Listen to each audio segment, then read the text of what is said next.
ሰላም ሕዋት እዛ እንግሊሽ መለማመዲት አፕሊኬሽን ዝኣበየትኩም ሰባት ምናልባት ኣነ ኣብ ታብሌት ስለ ዝጥቀም ነበርኩ ቀጥታ ሰሪሓትለይ እስኹም ግን ሞባይል ትጥቀሙ እንትኾኑ ቀጥታ ክሰርሐልኩም ስለ ዘይትኽእል ብዙሓት ሰባት እውን ከመይ ጌርና ከም ትሰርሐልና ወይ ከዓ ተኣብየልና ኣላ ስለ ዝበልኩምኒ ከመይ ጌርኩም ከም ተስርሕዋ ወይ ከዓ ከመይ ጌርኩም ከም ትጥቀሙላ ከሪአኩም እየ ማለት እዩ። ስለዚ መጀመርያ ናብ ክሮም ኣትይኹም ክሮም ተኣትዉ ካብኡ ድሓር ናይታ ኣፕሊኬሽን ስም ትፅሕፉ ቻት ጂፒቲ ኢልኩም ትፅሕፉ ቻት ጂፒቲ ኢልኩም ትፅሓፍኩም ግን ቀጥታ ናብኣ ክትወስደኩም ስለ ዘይትኽእል ቻት ጂፒቲ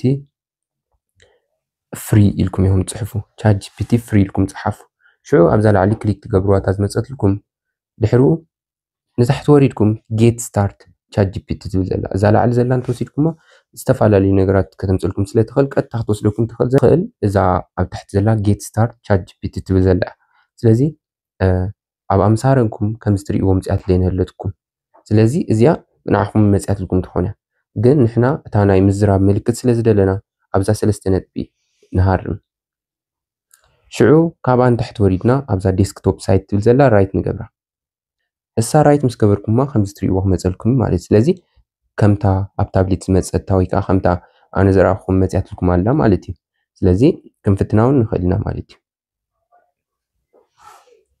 Oh, good. You found me. Yay.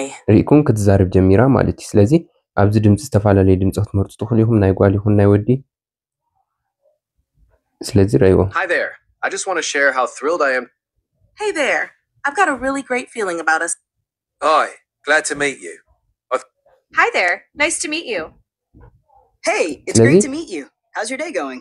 I'm really looking forward to working on some cool stuff together. ኖርማል ክትጥቀሙ ትኽእሉ ኢኹም ማለት በቀሊሉ Hey, how are you doing? Hey there. I'm doing great, thanks. How about you? I'm good. How was your day? I'm glad to hear that. My day's been pretty good. Thanks for asking. What about you? Anything exciting going on today? That's enough, buddy. Got it. How can I help you today? ትመስል ማለት እዩ እዚ ኣብታ ሴቲንግ ኣትይኹም ኣብዛ ሰለስተ ንክደግመልኩም ኣብኣ ኣትይኹም ኣብታ ትሕቲ ዴስክቶፕ ሳይት ዘላ ኣብኣ ራይት ምስ ገበርኩማ ልክዕ ከማ ክትመፀልኩም እያ ስለዚ ቀጥታ ክትጥቀሙ ትኽእሉ ኢኹም እዚኣ እንተዘይሰርሓትልኩም ከዓ ካልእ ኣማራፂ ኣሎ ርግፀኛ ክሰርሐልኩም እያ ግን ከዓ ካልእ እውን መለማመዲ ፕሮናንሴሽን ወይ ከዓ ናትኩም ኣዳማምፃ ዘስተኻኽል ኣሎ ብዛዕባኡ ክሰርሐልኩም እንተደሊኹም ኣፍልጡኒ ማለት እዩ ኣብ ኮመንት